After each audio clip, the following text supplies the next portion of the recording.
Among the lilies. Don't you? It's so professional, the fact that I'm walking in as I'm welcoming you. Do you like that? I love it. Welcome. Yes, thank you so much for coming on my show. I appreciate it. Yeah. I'm excited to be here. Yeah. Yeah. It's fun. Long in planning. I feel like I've been wanting to do this for so long. I'm like, this is the heart of the show. Like, I love just chatting with friends. And like, it's those chats that you have like in your living room with a cup of tea or at night with a glass of wine and just absolutely sharing your heart. Mm-hmm. And I don't know, you and Matt are some of our favorite people to hang out with. And we just enjoy each other's company. Yeah, and, we do too. For sure. Yeah. Why don't you introduce yourself a little bit to our listeners? Okay. Well, I'm Brittany Breuninger, I guess Mrs. B. Not the public face of the Breuninger family normally, like Dr. B, but the one who's at home. I homeschool our 6 kids and just stay home, keep the ship running. And in my spare time, I think the things I love to do the most for myself are gardening. Well, it's kind of a whole family, but I really love gardening, and I love just being at home, getting to make home. Make home a beautiful home. Yeah, and sometimes it's been a really long time since I've had active projects, but sometimes I do like to knit or crochet or do like a little handiwork like that too. But I think it was Kristalina who said that our husbands are the ones getting all the praise and the applause, and then we're at home scrubbing, cleaning up all the vomit, scrubbing the floors. I'm like, do you have any idea what it takes to make this family function and run? And we're just like drowning in all the craziness of life. Yeah. I personally kind of like it that way. I'm not the public speaker, but it is true that our lives are so different. And I was just telling Matt that we, it's funny because as Catholics, we have the rhythm of the year, our liturgical year that we like try to cling to and like live by. And I feel like there's so many roots there. There's just in the history of the church that it always like brings me back to what we really should be focusing on. But then there's also the rhythm of the like American year or the Instagram year, and so this time of the year everyone's cleaning up Christmas and New Year's resolutions, and I was like, I just feel like this year I'm still overwhelmed. I'm just barely hanging on. Like I can barely keep the ground swept of crumbs, much less am I gonna like go on a minimalistic purge right now. And no, I feel like that too. Like the guys, our husbands are just also, Matt's just been working so hard. He's always working so hard for us. And I was just telling him, sometimes I wish that we could work a little bit more together. Not just, we do try to set aside special time to spend together, but there's something wonderful about getting to like work side by side with your spouse too. And doing it in a purposeful manner, not like in a, oh no, you don't have that website done, you need me to finish the website and do all this stuff, like not the picking up the pieces after, which we also love doing because we're the supportive wife, right? But like purposefully saying, okay, let's do this together. Yeah. I feel like I love when we're able to do that. Like working on a project intentionally, or something, but yeah. And I feel like every, I don't know, like every book, every whatever, like talk, like there is an element of your heart in it as well. Like even if you never are presenting, like there is. Absolutely. Yeah, so your husband is a professor, so for those of you that don't know, is a professor at the university, but then also does the Ask a Catholic Therapist. Is that what his new thing's called? Kind of just recently started a podcast that is kind of just born of that being a clinical psychologist and a Catholic, but teaching, he just would always have people, he gets emails all the time, people coming asking some of the same questions. And then he also just wrote his first book, so kind of hand in hand with that, it's good to like, when you finally put published work out there, kind of came up with this idea that maybe he should just start publicly answering some questions. It could be helpful to people, a more permanent record. You can't always answer. I mean, you guys know, I'm sure you get a lot of communication. Oh, yeah. It feels Too much. awful. You can't answer every email. Yeah. And the ones that I find funny are almost someone that will like write back offended. Like you didn't even have time to write. And it's like, I'm so sorry. If you thought you were the only person that wrote me today, then maybe I'd write you back. But I have so many. And it's like, I'm just starting to have folders. I have a girl that like organizes for me where it's like, okay, this is all the chronic pain stuff. This is all the mom stuff. This is all, and it's like, I will try to answer when and if I can. And it's the ones that you get asked a bunch that you're like, okay. And then it's easier to have a baby sleeping on your shoulder and answer. That's my favorite with Matt's. Like, he's on my Instagram feed. And my favorite is like, he has a sleeping baby and he's just like, he'll just take someone out. And go make a quick, make a quick little video. It's been a neat project. Yeah. So that's his Ask a Catholic Therapist. That's his podcast now, and And then he has a practice here in town too. And then just this past summer, we opened a private therapy practice here in town, and so it's kind of the same as it is at home. I'm the one that cleans it up and makes sure everything looks nice, and he handles all the running of it and training therapists, getting people on board. So, Which is so important. Like, it's so, we need to have, like, I don't know if he told you this. I started reading this book. A priest, I went to confession in Savannah, and this priest kind of knew what was going on with just all my health stuff lately. And he recommended, and this is called Context of Holiness. And it's a book where it's a priest wrote it, but I think he's a psychologist, and he brings it in psychological elements, and he's saying just as St. Augustine and Thomas Aquinas brought in philosophical elements, they didn't say all of it's great, but the ones that are in line with the church and the human person, we'll bring those on, but we're not going to take all this other stuff. This priest is kind of doing that with psychology. Oh, that's great. And it's interesting, and I've been enjoying it, and I mentioned it to your Matt, and I was like, you haven't heard of it? And he's like, oh, come on, dude, or whatever he said in his Matt way. And he's like, I teach that. I'm like, you teach this? He's like, that's one of the books he teaches for class. Oh, yeah. Yeah. Okay. So I was like, oh, I'm loving it. I'm like, I would love, and I don't understand it well enough to like, I'm trying to tell pieces of it to my Matt. So I'm like, okay, I need to process with your Matt first. Yeah. And then I could explain it to my Matt. But I feel like it's really speaking to my heart. And I don't know, I feel like the Lord's been doing a lot with pain and suffering, but realizing like this is, like suffering is very much the path to holiness. Yeah. Like we've all heard it said, the path to hell is paved with good intentions. Yeah. I think the path to heaven is paved with suffering. Absolutely. And if we look at all the saints, like they were lucky if they got martyred. It's like, oh my goodness, you just got filleted alive and your head cut off. That's awesome. Yeah. Like that's really not that bad on the suffering scale of what many of our saints have gone through. And it gives me such hope. I'm like, okay, I'm not alone in this. This is, I mean, we live in a world of suffering, right? And so much mental illness. But what's hard for people, when you are suffering, God allows it, but it's not like he condemns it upon you, or he's not putting suffering upon you on purpose. Like he wants for you to be fully healed. He wants for you to be happy. He loves you just like a parent who loves their children. We would do anything to heal our children, get them medical care. And that's where for some people it's hard. It's really hard to sort out when you're suffering and you want to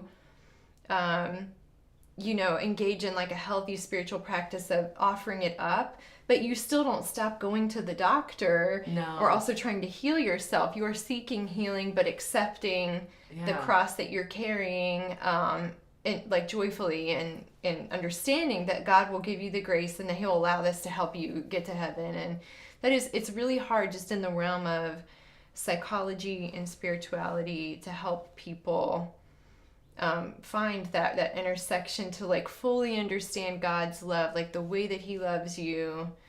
Can you think about a time in your life where the suffering you didn't get at all, and now hindsight you can look back and be like, that was so good and that's too much who I am today? I mean, most of the big things, there's so many like realms. For me, sometimes it's like in realms of life that I can just like reflect back now and think like, man, all these things that I suffered, or even sometimes I look back on my younger self too and I cringe. I'm like, oh my gosh, it was just like, I was so immature, I was so naive. But I can look back with like the love that God actually has for me and why he allowed me, how he allowed me to like become who I am. And even in realms like financially, just like every time there was a need, like look how God's provision is like always enough for us. Then it can bring you to a place of peace where you just can balance the trust in him and the responsible, like this is what I should do to, you know, be healthy, to, you know, be happy, but also trusting in his graces and what that means. And years back, I remember I personally was in counseling with a Catholic therapist, and he was a great therapist, and I felt very understood that like my faith was in context. And I'll never forget, he said like, stop with the offering up, like stop, instead of offering up, just like, I want you to just focus on like taking a warm bath every day or something. There was like a point where I realized it was like my coping mechanism, but like self-care needed to like play a part in that. For me too. So I think that I think it's really important work that people in the field of psychology that are Catholics, it's like very important work for them to continue to do to help people. And then sometimes you almost need someone from the inside too. That's like, I get what you're saying. I believe all these same things that you believe, but exactly. And offering it up is a good thing. But right now, you need to focus more on self-care. Yeah, like you need to take a hot bath. And he relax. recognized that I was offering it up just like as a mechanism to like cope or like avoid doing what I needed to be doing, was actually waking up, taking a bath, eating well, like taking care of myself, not just like being in like, you know, in horrible pain or suffering from something and not like taking action. Not dealing with it. And I think maybe like no friends could see that. Like a trained counselor does have the training and the background in psychology that they can, you know, treat things. Or like a really big, like a great example of something that overlaps a lot is the sacrament of confession and forgiveness. But then when people suffer with scrupulosity and like, should I go back? Should I make a better confession? And it's like, it's a really hard thing to struggle with. And somebody who has this crossover of understanding the roots of scrupulosity, or like that there may be something deeper or a wound or a mental illness that's affecting your ability to come to this sacrament and like fully understand what it is and like what God's mercy really is. He's not, you know, a God of rule books, like that wasn't a good enough confession. Right. You need to come back and redo it, or, you know.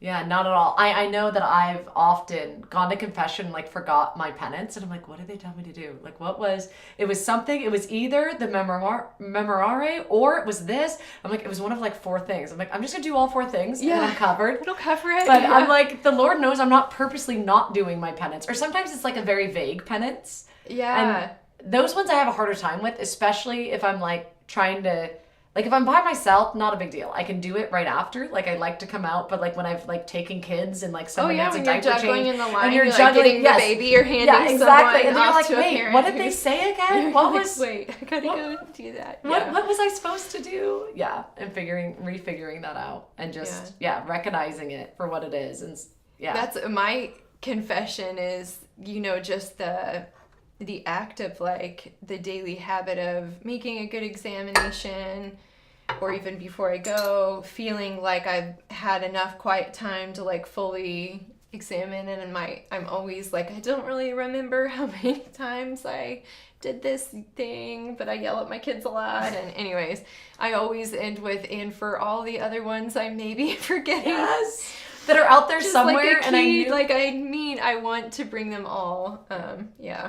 Yeah, I feel like I do that a lot too. And it's the same with the kids, like letting them know. I feel like sometimes they're so much more aware Or like, I'll even, I don't know if you've had this, for like some of your younger kids will point sins out to you. Mom, just so you know, you need to go to confession for that. Have you had this?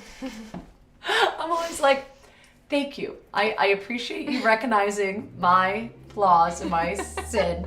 But if you could maybe focus on yourself as well, that would be good. Some of my training is paid off and some of it is lacking here. Yeah, I remember one of my kids that you have a daughter with a similar, more sassy, strong-willed temperament, and my oldest was telling her that she needed to go to confession, like pointing out some of her sins. She's like, I can't sin because I haven't reached the age of reason. And she's like telling him all his sins. And so it's like like a 5-year-old fighting with like an 8-year-old over their sins. And I'm like, guys, this is the most ridiculous conversation. This is actually... We're like, okay, why don't we each just go our separate way and think about what we've done wrong, and then we can tell that to the priest. And yeah, definitely have had kids be like, the log in your eye. We overused that one. But it's good. Yeah. It's like, this is how we learn. This is part of it. And part of learning, yeah. Yeah, and for us, it always comes back to your motherhood, and you're like doing all these things in your own little realm at home. Yeah. What is the Lord teaching you right now in your? Right now, so I feel like some of the things, like, just when I sit in daily prayer, small things I've read, they've really been, so I feel like, Instagram is filled with like lots of resolutions and new, beautiful, clean things. And I'm like, man, I'm really just trying to like get us back onto a routine, much less like the house isn't going to be clean. But I read this beautiful I've been reading this book. It's called Mother Culture, and it's just like a Charlotte Mason book. And it's from the woman who originally brought all of Charlotte Mason's works over to the United States. And so it's just filled with lots of little tidbits. It's neat. Just the chapters, you can jump through it. But this one, I was really touched. She quoted Ronald Reagan, and he said, heroes aren't, I can't remember the exact quote, but something about that heroes aren't just heroes because they're better than everyone. They just go for 5 minutes longer. They persist 5 minutes longer. And that was kind of the gist of the whole chapter, was just like, hang in there, keep fighting the good fight. Like, this is the Christian life, is, to have endurance and faith. And that's kind of the message I feel like God's giving me right now. It's like, perfection is not the goal. No, 5 minutes longer. I like that. 5 minutes longer. I really personally struggle with the just the feeling like I want things to be just so before we can do this thing, and like I want everything to be clean before we do this nice homeschooling, or I want, and it's just not, at least this phase in life for us, 6 and especially kids between sickness 15 too. and 1, I feel like there's just always, or like you get over sickness and then you have no water. I feel like like the last month or two is like, this is what the last couple of years have been for us, where it's like, if it's not one thing, it's another. And it's like, I'm like, I don't know when I haven't been in just survival mode. Right. And we are. I'm loving life. I love my kids. I love the ages that they're at. And that's why a lot of times it's survival mode. We think, or at least I do right now with a 1-year-old, like, oh, well, next year it'll feel easier. You think like the ages of your kids will change, and in some ways things do change. Like, you do eventually get a little more sleep, or like, maybe the messes become a little bit less intense as far as then you're adding on the ground. Teenagers. But then you're dealing with like teenage, like, it's a whole other realm that you were like, oh, this is also very difficult. Yes. And emotionally taxing, and maybe more work in a different way. But it's really good though. It's like God's long work in me. It just always is just this, that I can let go of the circumstances and just like live. Like, we're not gonna make better memories when we can like be like this. When the baby gets older, then we'll be able to do this. It's like right now, or like living right now.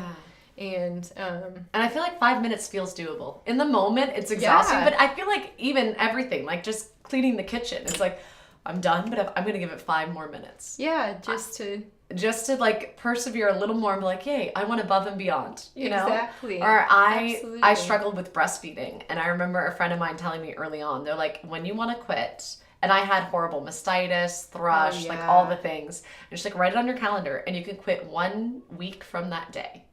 And I don't know how many times I wrote on the calendar that I was going to quit in 1 week. But by the end of the week, that had cleared up, whatever it was. Whether it was thrush or mastitis or a teething baby, whatever it was, I was like, okay, no, I'm in a good place now. Yeah. Where if I had let myself quit in that moment, I would have done a great injustice for both me and my child. And right? and then maybe been struggling with regret or other. Yeah, and it's like, okay, just, being a hero, 5 more minutes, and by God's grace.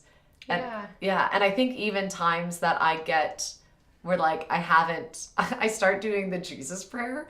So when I get overwhelmed with the kids, I'll just like start taking really deep breaths. And I'm like, oh, mom's doing her thing. And I'm like, and then I'm like, Jesus Christ, Son of God, have mercy on me, a sinner. And like, okay, we're leaving. And like the kids just disappear. Yeah. They know it's like, mom's overwhelmed. She's hit her limit. She's got to do her breathing and her prayer. And like, we're just going to make ourselves scarce and it'll be okay. But I think like having things where it's like, okay, like just, I think in some ways it's freeing. I've never been able to be like the Instagram person. Like I feel like I've always been a big hot mess. So I'm not as good as like having that polished, but even like I don't know, I've gone through phases of listening to like minimalist type podcasts or whatever. And it's like, this will make life easier. And I'm like, I don't have the energy or time to to get rid of stuff right now. To do the whole thing. Like, I'll try next week. Well, that's what else in this little book. Another chapter was about romanticism. And I thought it was going to be like, don't like romanticize your life, be realistic. But she was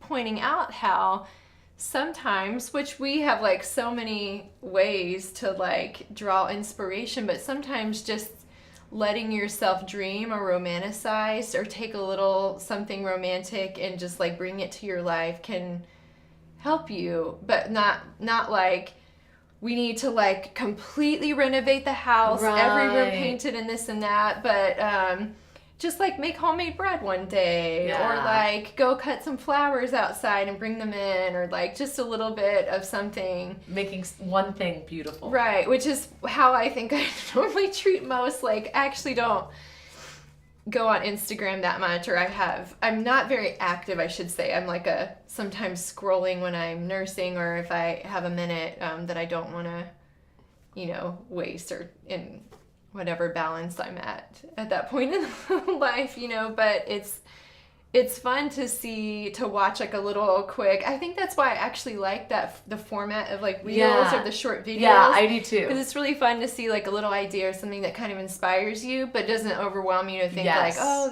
I have to do this whole thing. Yeah, having one little, I feel like our co-op, like the little, when we did like the arts and crafts day. I love that. Mm-hmm. Like it's like simple, and it's like, I should be doing this at home. But like one of those things is like, this is good.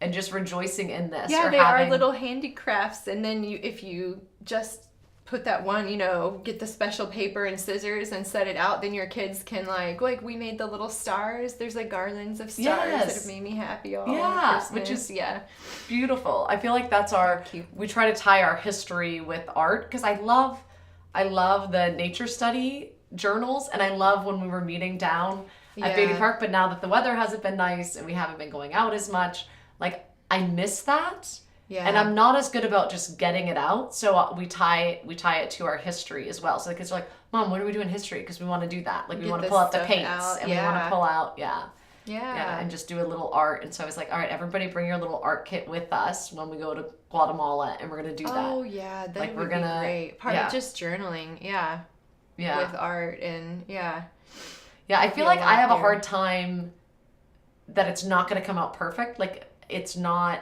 Oh yeah, me too. Do you? Oh, I tried. Because I feel like one of my new things this year. One of the new thing I tried was I watched a little video, and it was about bullet journaling. And it was also like simple, not like, I realized when I kind of looked on the internet that there are some very exquisite and like detailed, but I do really like little sketches or like little paintings, and I have kept a nature journal for longer, so I think that's, you get like better. But yeah, I could hardly, I had this bullet journal and I was like, I have all of December to set it up, I'll start it in the year. Literally like New Year's Eve, like I was like trying to make like a calendar in it, and it's just, we'll see if I keep up with it or not. But yeah, it's like, are you gonna so try hard to do something every day to write on a page? Well, I liked the idea. The main thing that I liked about it was that I do keep some kind of a calendar or planner, and then I'm like writing lists everywhere all the time, and I have all these different notebooks for like journals. Or for instance, when I make meal plans, like food at home goes so much easier if I can just like come up with a list of what we're gonna eat. It guides the grocery shopping a little bit more, and then like helps me to be able to like get that together each week. And but I'll like make a list or like a meal plan, and then I tear it off and throw it away, and then every time, and then I like start coming up dry, and I'm like, why did I just throw all those ideas in the trash? So the bullet journal is, there's just, you basically put an index in the front. Okay. And then you like can do calendars, lists, but anything you like write in it, you put in the front index so that you can like refer to the page number, and then when you finish the volume, you just start a new one. So it's almost a way of like journaling, and you can like look back on like old, like if you made a packing list for Guatemala, if like then, oh, interesting, you know, a few years later you may be like packing for another trip and be like, I can't think of what we needed, but I'm gonna look at what I wrote before, or just stuff like that. That was the part that was most appealing to me, is that I like that, because I'm the same, and then I misplace the notebook. Like I have two that I'm carrying around with me, and also like I made a little section where I just like put each of the kids' name on a page, because there are things like Matt and I all the time are like, we should write down this story or this cute thing that someone did, and we just forget. So I like the thought too that if you just can jot a little list, or even like lists of gratitudes, like spiritual exercises that you do, you could keep a record. Because with journals, I'm always bad. I either don't write in it at all, or I'll write something, and then I always joke with Star that I look back on journals and I'm like, oh, it's so cringy, I have to rip it up, I can't even read this again. So yeah, that's my hope, is that maybe it will help me with organization, homeschool, and like meals. So it incorporates but just kind all of keep it. A record of life, so that someday, I and then can will you do refer journaling in it as well? In theory, probably just more in list form, like maybe write down little memories or something. Okay. Again, I don't know if I'm like a long form journal type person, because I can't look back on it. I know. I go through seasons of like really feeling like that's how the Lord like lets me, like I know the Lord's doing something in my heart, but I can't articulate what it is until I journal. Actually, I do and like then I'm aware that. of what it is. So mine's more of like a prayer journal, I feel like. Right, yeah. But then I also have huge chunks, but you know, in between. Yeah.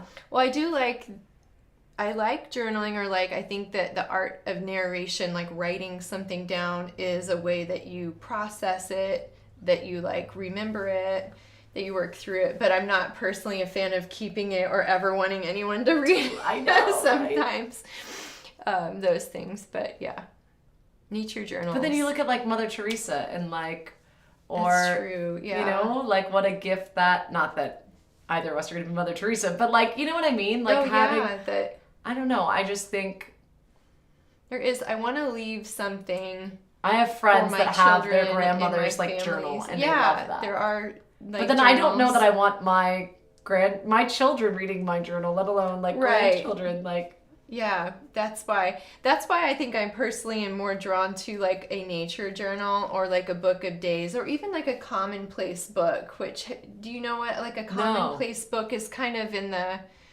I guess it's in the realm of like classical education, or they kind of explain it to me. I don't know. But it's basically just like a book that you keep, and you jot down like inspirational quotes, like things that you've read, quotes, like parts of books, things that you've come across that I like that. Really touched you. So it becomes a journal. I feel like I do that when I'm working on talks. Yeah. So like sketches. I go into a talk not with like my talk written. I go in with like a handful of Bible verses, a handful of saint quotes, of things that or things I've heard you. that I'm like, oh yeah. And then I need to take that into prayer, and then I take that into like the talk. So when you like write your talks, do you keep those? I don't actually write You talks. should have like a talk journal, but that's why I'm like, or a bullet journal could have everything. Yeah, so I I think when I write talks, I'm more like so I feel like the bullet journal will work for me. I don't, so for example, I was talking to my friend, so Kristalina Everett, like, is much more organized than me, and she's like a go-getter, she gets stuff done, I think she's really organized compared to me. She's also very choleric, and then Lisa Cotter, also, I don't know if you know who she is. She used to work for Focus. I think her and her husband work for Hallow now. Yeah. But she gives talks and things. So I think she's very melancholic, choleric, but I think she would say she's choleric, melancholic, maybe secondary. But she is the choleric that is very organized, which I am not. So Matt and I both are more stronger, bigger personalities, choleric, but we're not organized. Yeah. And she is very organized. So like Kristalina was saying, her talk wasn't quite ready, but I know Kristalina, she had a whole talk written and she's like, oh Lord, do you want me to go in this direction here or this one there? But the whole thing was done. Yeah. And so I was mainly joking, but I'm like, do you want to feel better and see my talk? And Lisa just kind of smiled. It's like, this will be good. And I pulled out this notebook because I couldn't find the one I was writing my Bible verses in and everything. I couldn't even find it. So I just went with a blank notebook and it just said suffering with grace. And Lisa just laughed and was like, you have 3 words? I'm like, my talk's tomorrow. And I literally have the title of my talk. That is it. And I was like, what about you, Lisa? Lisa had 5 pages typed, highlighted, underlined, all. And she's like, in fairness, she's like, I've given this talk, but she's given a version of the talk before. Yeah. So she's like, but she is very, like we did this Woman Made New thing for Kristalina. So it was an EWTN thing, but we met at Kristalina's place. And Lisa had everything all ready. And I was like, come Holy Spirit, what do you want me to do? I'm here. That's like, very similar to how Matt approaches talks. Like he has notes and things and he's given talks before. But some people I think just have a real like personal talent or ability to like just get up and to like. And then I also think it depends on who. Because I have some set talks that I've given over and over again, but it's never the same. It always changes. Like I could never do, like Matt has a handful of talks that he does the exact same. You know, Jason Everett is like the king of like chastity talk. Like, but he has it so well laid out. But I think different people have different personalities too. And I it would comes across probably, differently. if I could speak comfortably in front of a lot of people, which I'm not sure I'm a public speaker, but I would probably absolutely have to write something like that because I would probably just get nervous and start rambling. Okay. Or like I'll get very talkative. Yeah. I mean, you know. I am too though, but I'm like that too. But I'm also, I don't know. I feel like you're able to kind of keep it. I think I've given so many talks. Like I can't even keep track of how many at this point. Like when I was like 18 is when I started speaking, right? Yeah. And then on net, I gave talks like every day. That's true. And so and then I was a youth minister. So I feel like I know what needs to happen during the talk. Yeah. And then depending on the audience and what they want, I'm able, just kind of. This one was the least, sorry Focus, the least prepared. No, I'm sure it was amazing. No, it was, I think it went very well, but it was, like as I was saying, like I feel like the Lord had been writing the talk on my heart for quite some time before. My head just didn't know what it was yet. Yeah. And that's why like it was a lot of adoration leading up to it that really like I felt like gave me the Holy Spirit. Yeah. Really. Yeah, but I like the idea of that. I feel like I could, and I feel like I've done so many, and you're right, I just have all these pieces of paper in the trash or old notebooks that I don't even know where, or journals, or like planners that it's like, it would actually be nice to have some of that to look at. It would be nice to have just like volumes of, you can look back on things that you've done. And I may try that in Guatemala. I may start this. You've inspired me. I'm gonna try. Yeah, just don't get too deep into the making it look nice. The bujo. There was like even is shortened. The bullet journal is shortened. Oh really? Yeah. You know, it's like with anything, I was like, I'm going to look it up and see, because there's usually an index, it's just like a contents, and then there's like a little key. There was someone who like originally created this method of journaling, and so the key is like little symbols that they used for whether it's like a task, an event, or an appointment you're keeping, and then like, have you done it? Did you move it? Okay. Is it canceled, etc. But then just throughout, I mean, it's literally just your notebook where you go in there and you make a list, and you just make sure that. And then in theory, is this something you carry around with you? So like whenever you have spare time, you. Yeah, you could just you could use it. I think to like. I mean, I think the original method was created to help like streamline and make you like a more efficient and productive person. But then it's more of like journaling for anything. So for me, this past fall too, just with like homeschooling and everything, I started kind of doing like a mother's education course, and just realizing how important it is to have like this little, I keep using this Charlotte Mason-y term, the mother culture, but just like, yeah, like something for myself, like what do I do? What do I enjoy? What is my continued learning? Or like, what do I engage in to also... Instead of just focusing on making sure you're doing all the subjects for the kids. It's not like a checkbox system. It's a culture as a family. And I just found too that even like in all the things we're doing, or like in homeschool and everything, that reflection is just... like such an important thing, and I am naturally not a reflective person. I'm usually just kind of go with life and doing the next thing, and so in some ways it's making you be more persevere. Reflective. I forgive easily. I forget easily. Yes. I'm that friend who normally, like, sometimes I dislike this, that I'm the friend who like, I don't take, like, usually it's my other friends that are like, hey, let's have coffee, or hey, like, I always wait for the invitation instead of planning ahead or thinking, I haven't seen this person in forever.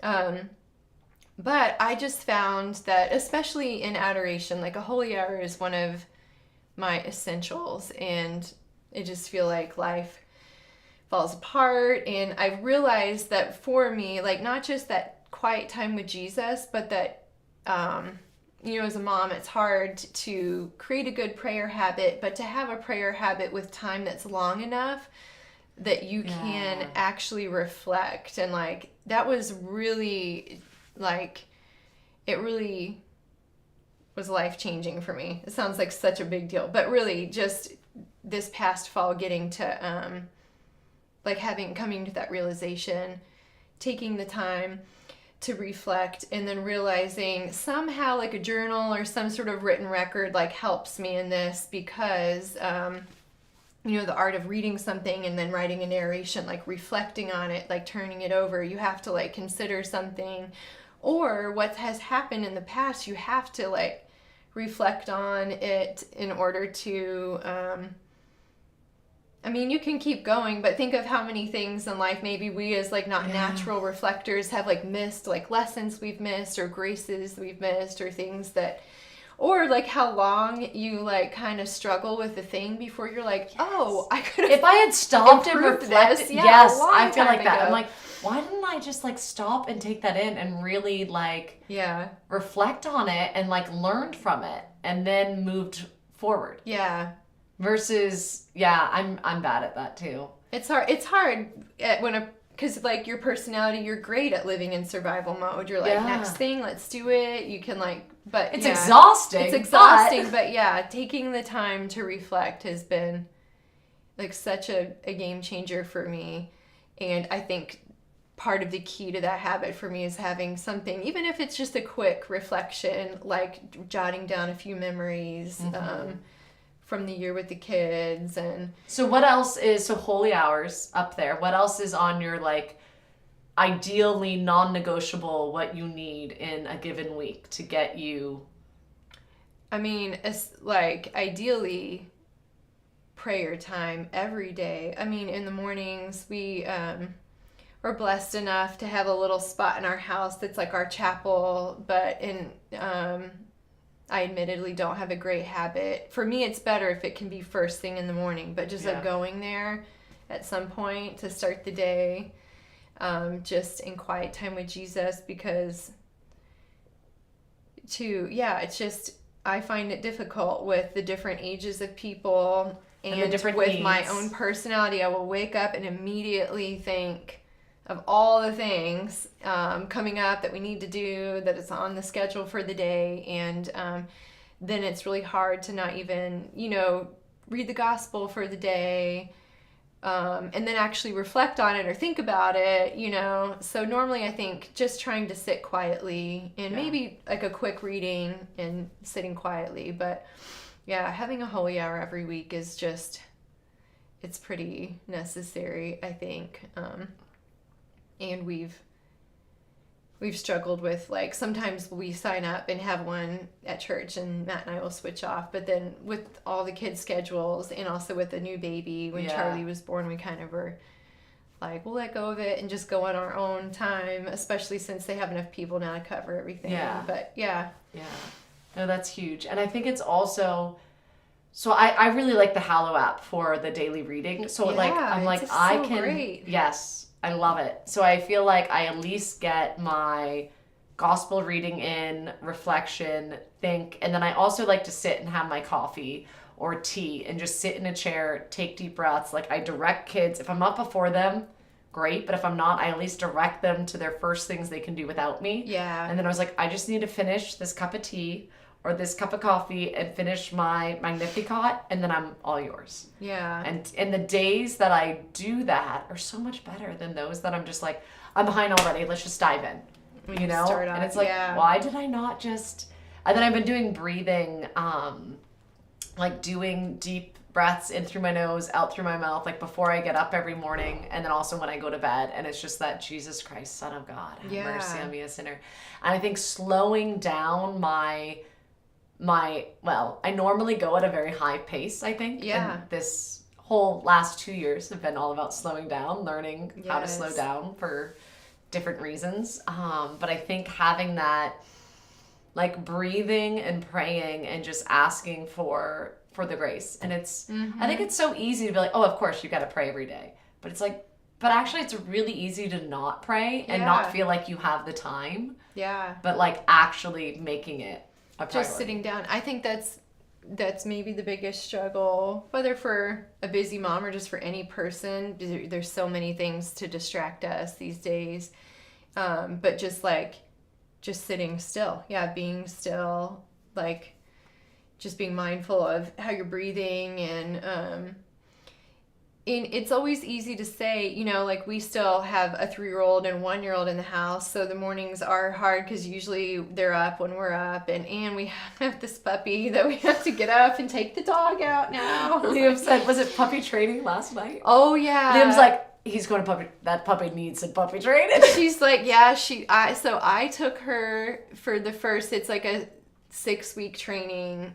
And it was great, and I wanted Matt to have a turn, and I was laughing. It's just such a funny, like, local dynamic experience. Yeah, and, you know, the last time, I forget, I think it's 6 weeks. It might be a little bit longer, but, like, one of the weeks I had a stomach virus, so I couldn't make it. And then a couple of the weeks I was, like, dropping the kids off down at the Sycamore Center for, like, an evening thing, and then trying to get there on time, and I was like a little late. In the last class, the lady, she's so nice, but she kind of made this like gentle jab that like maybe I didn't take it very seriously. And I was like, I'm trying so hard, lady.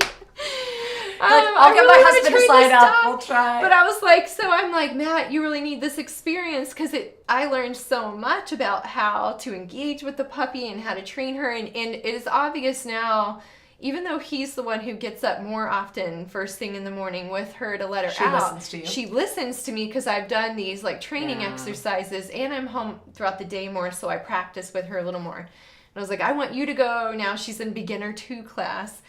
And of course, when he brought her there last night, the ladies were like, oh, Tala, we see your mom just gave up on you. She just gave you to Dad. Now I'm like, I'll never win.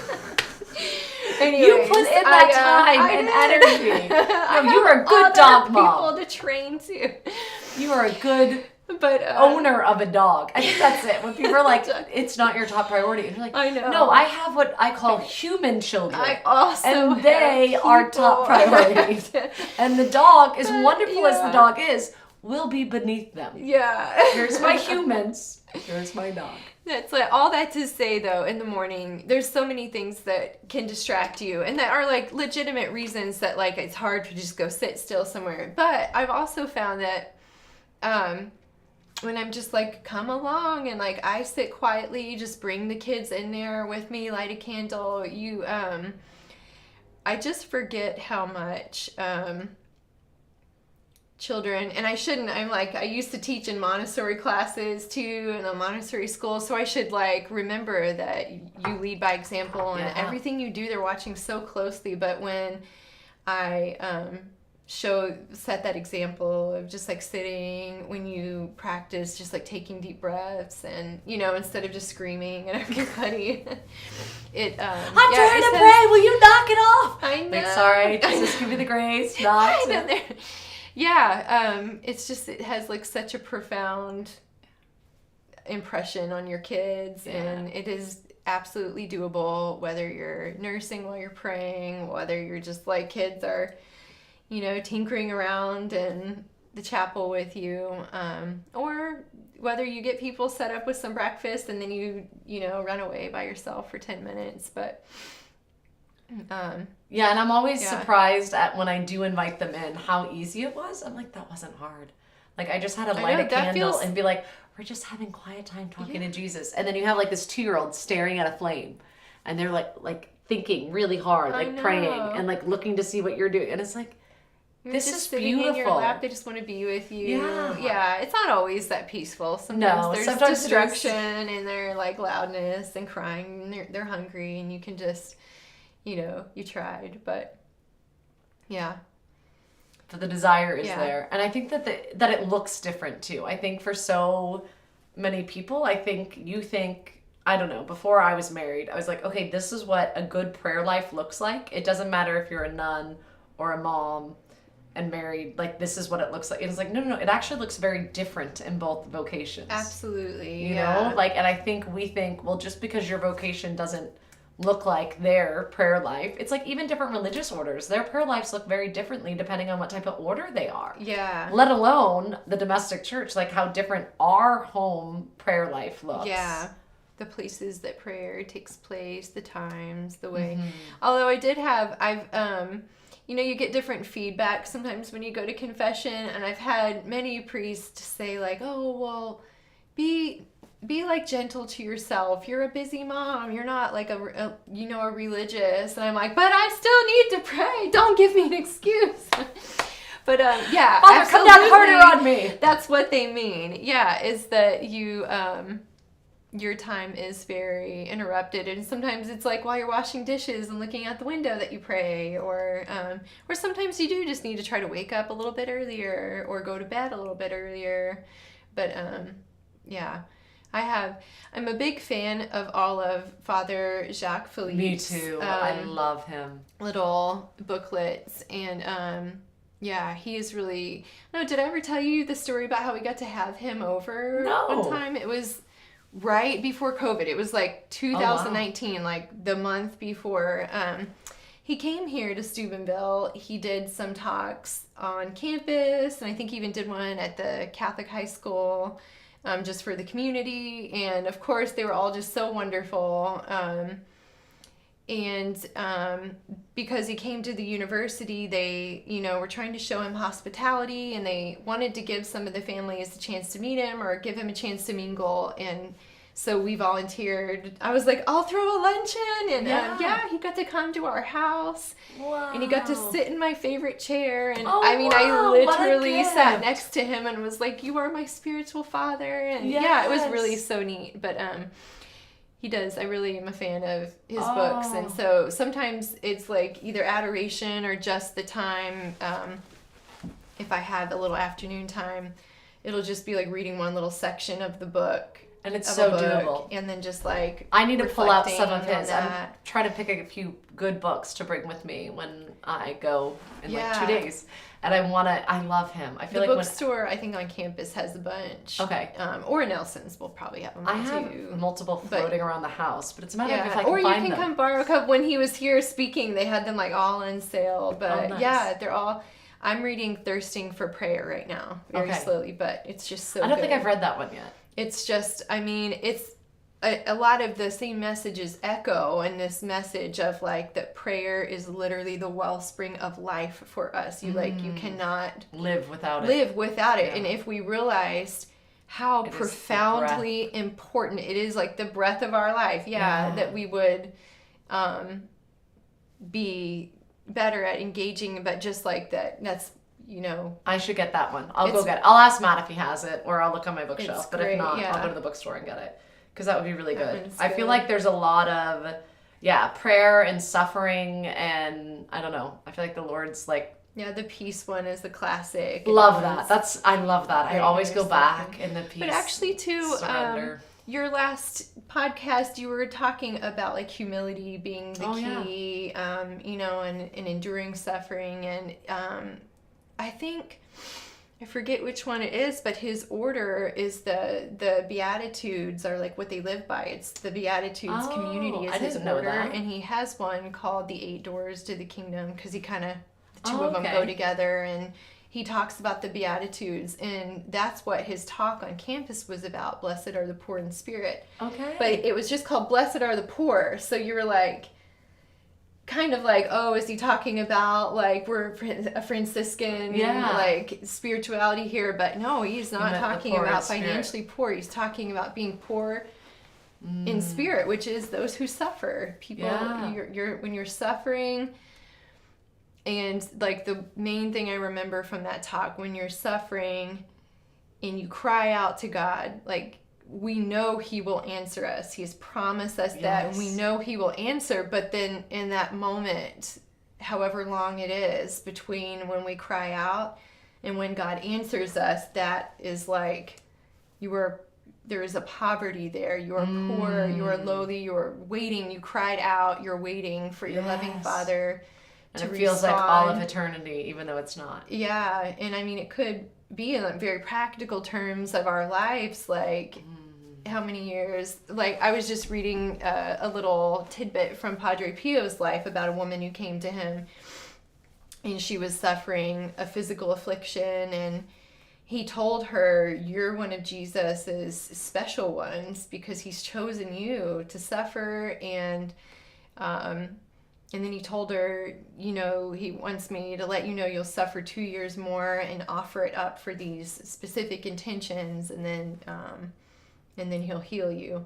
But can you imagine being like you want to believe like God loves me, but he's saying in 2 years I'll heal you, and you're like 2 years. Like, I don't know if he knows that this has been going on for quite some time up to now. It's not like 2 years from 2 years from now does feel like forever. Yeah.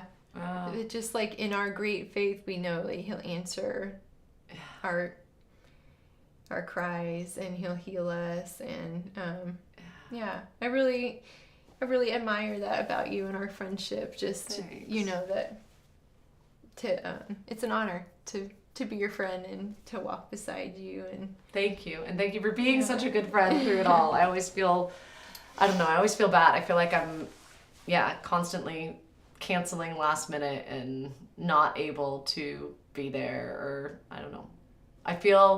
I used to pride myself on being very reliable. I'm like, anyone needs anything from me, they can call day or night, and I'm there for them. And now it's like, I mean, in theory, I want to be there for you, but it really depends if I'm having a good day or bad day. If that virtue of reliability. Yeah, I'm like, no, that's not a virtue. So. Yeah, that's so true, right? Like, not quite, actually. Yeah, praise God. It is humbling, though. It is. Yeah. Yes, very. But I appreciate you taking the time and just sitting and chatting with me, because it has been a long time coming. I feel like I've talked about doing this for so long, and now I'm like, I have 2 days. So if you're available in the next 2 days, so I'm glad that it worked out. And great to catch up. And the kids get to spend, especially when you have teenagers that can hang out on their own accord. Our kids get to hang out so much more than we do. I know, it's true. I feel like they're always together. I think they're both going to go through withdrawal while we're out of town a little bit. I know. Although, isn't it weird? So, how you guys were going to Seek, the parallel lives were leading, going to Seek, and then when we were like, oh yeah, you guys are gonna go have a pilgrimage in France, we're like, oh yeah, we were gonna do a pilgrimage. Tell me about your pilgrimage. The pilgrimage that we're doing is through Verso Ministries. Okay. And it's it starts in Paris. It goes to Lisieux. It goes to Lourdes. The theme is healing and visiting these places of healing. And It will be June 9th through the 19th. Okay, and ours is... I know yours, I think we're right before you. Yeah, we're like overlapping. I think ours is maybe like May, like ours starts technically in May, I think. And it ends like and then it right ends around. like June. But you're ending in We're ending in Lourdes. On the 9th. We're starting in Paris, I think, on the 9th. Okay. Yeah, I keep getting my dates confused when it is, but yeah. But it's interesting. It's the same. It's so funny. Yeah. It's like, okay, Seek. And the boys had such a good time at Seek. I'm so glad Asher got to come with us. That was really fun for Yeah, and Liam really enjoyed Matt's talk too. Did he? Yeah. Good. Yeah. Which I wanted to get to. I didn't get to any talks. I mean, I got to my talk, but that's I don't think Matt got to. Well, I don't know. Remember? I think it got to the there's end of... so much. There's so many people and so many people that want to share their hearts and talk to you. Yeah. And so, by being present with the one-on-one person, you miss all the big stuff. Yeah. And it's kind of, you got to decide what you're there for. You're either there for those big talks and you're going to see all of them, do it all, or you're doing this the whole time. And I think, we were a little more relational ministry minded going in, which was great. Absolutely. And then also keeping eyes on my kids as they ran around all the Mission Way, getting all the stuff, doing all the things, and but it was good.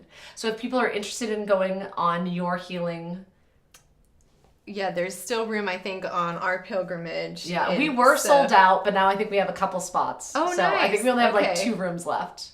Okay. But, ours, I think it's Verso Ministry, and I think if you go to their website, versoministries.com, I think it's / Dr. B, DRB, Perfect. and then, you can look. Okay, Come hang out with I know. the Breuningers and the Frads. I know. And then is your whole fam going? I think so, yeah, because we'll be there. We'll be in Austria for a little bit first.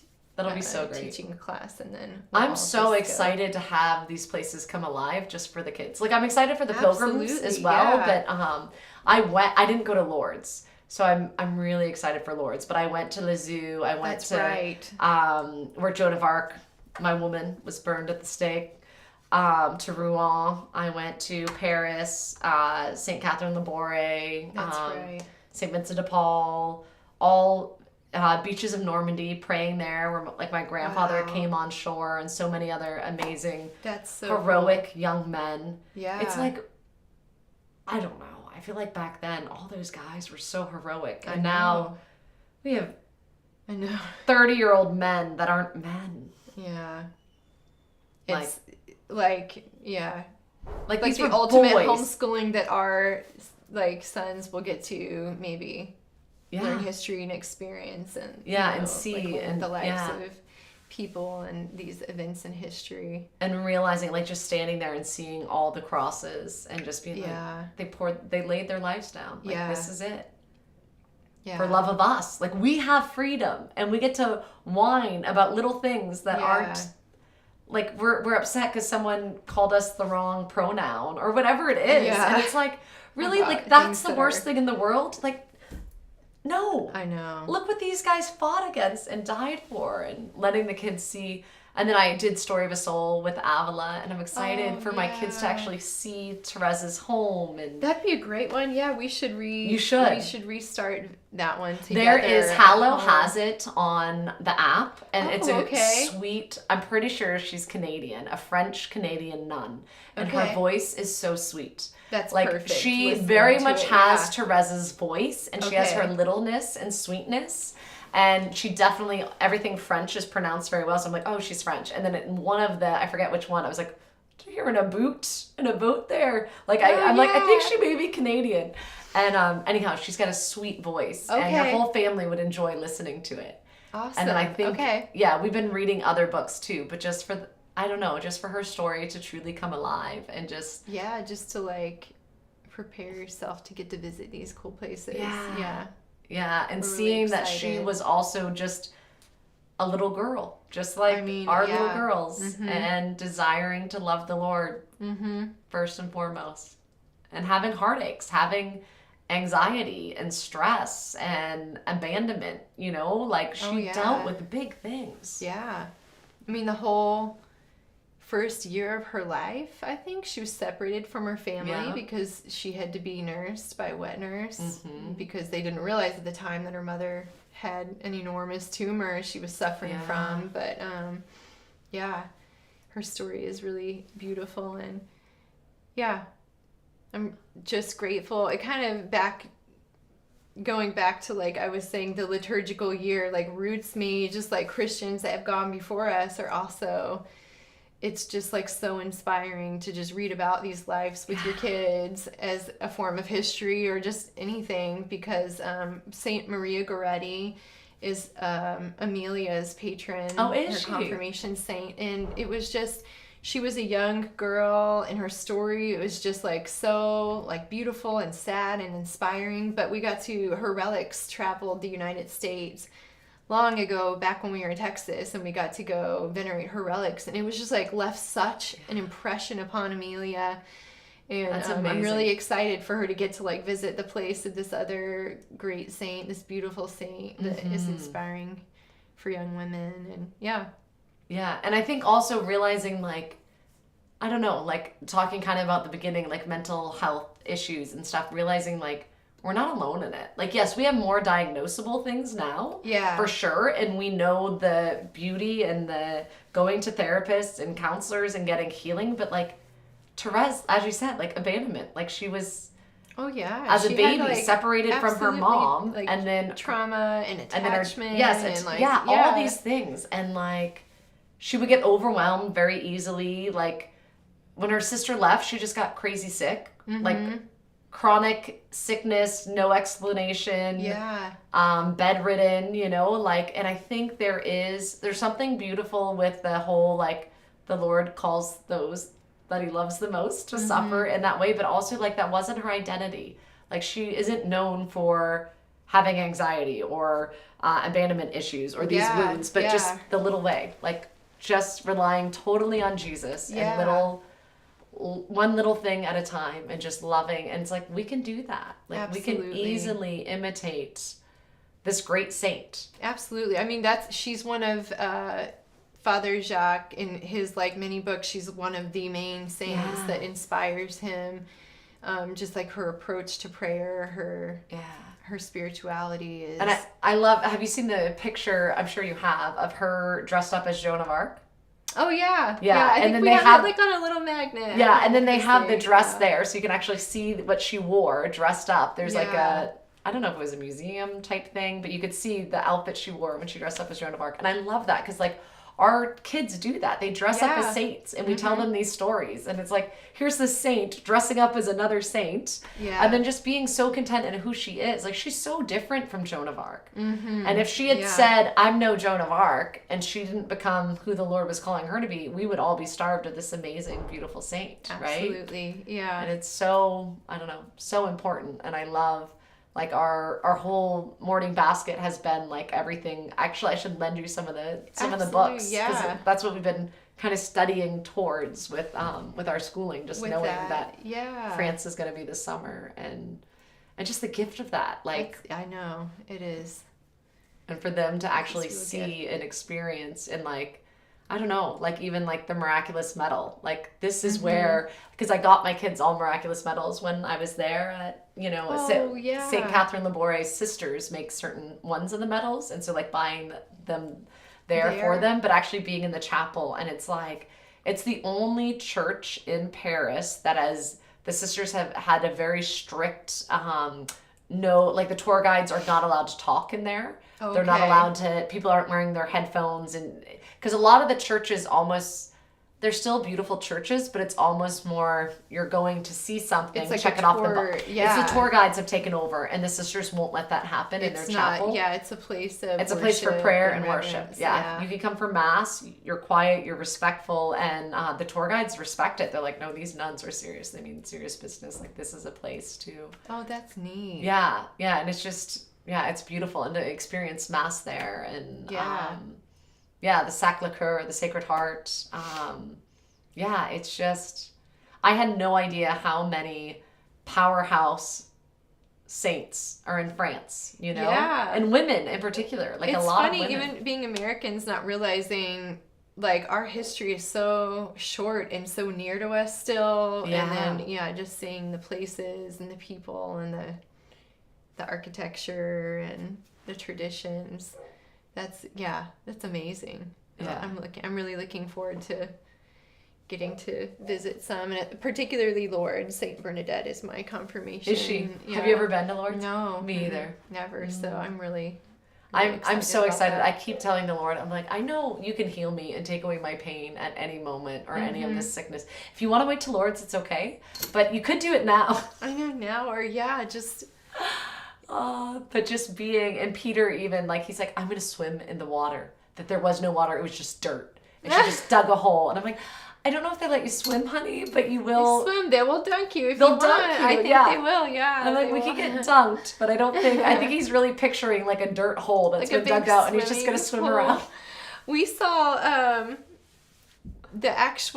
we haven't like studied it very much, but we saw an episode, I forget what the show was, on Netflix, but it was some celebrity, Zac Efron, I think, visits all these places with this. Oh, cool. He's kind of like a guru of sorts. He's like a health and meditation guy. And anyways, though, they visited Lourdes because the theme of this one episode was water, and they were in Paris and just talked about how the water in France is so clean. There are public fountains. They like believe it is like a human right to have like fresh, I clean, think I remember you telling me nutritious this. I need to water, look which this up. I was just like, the idea of that was really interesting. Like nobody, even if you live on the streets, you wouldn't go have to pay for a bottle of water. Right. Like You fresh should have water good, is like beautiful for water. everybody. Yes. But then, it was just really interesting to see Lourdes to see the pilgrims that go there. They're not all Catholics, they're, all kinds of people, but they were just with all the other pilgrims, and it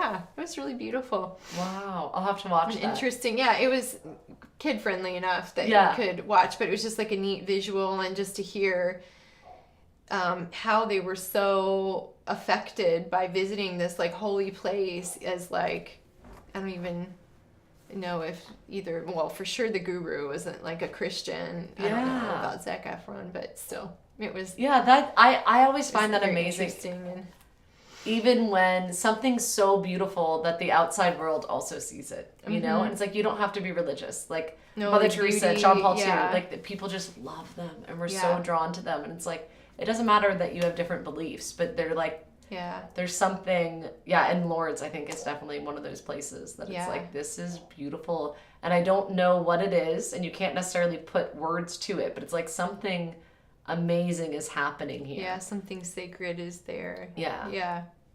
Yeah. Sacred and beautiful. All right. Well, thank you so Awesome. much. Yeah. It was so great to catch up with you. Thanks for having me. Yeah, thanks for coming. I feel like even just for us to have the chat, it's I like, know. you guys may or may not enjoy this, but I really did this just Yeah. so we could have the excuse to sit and be together.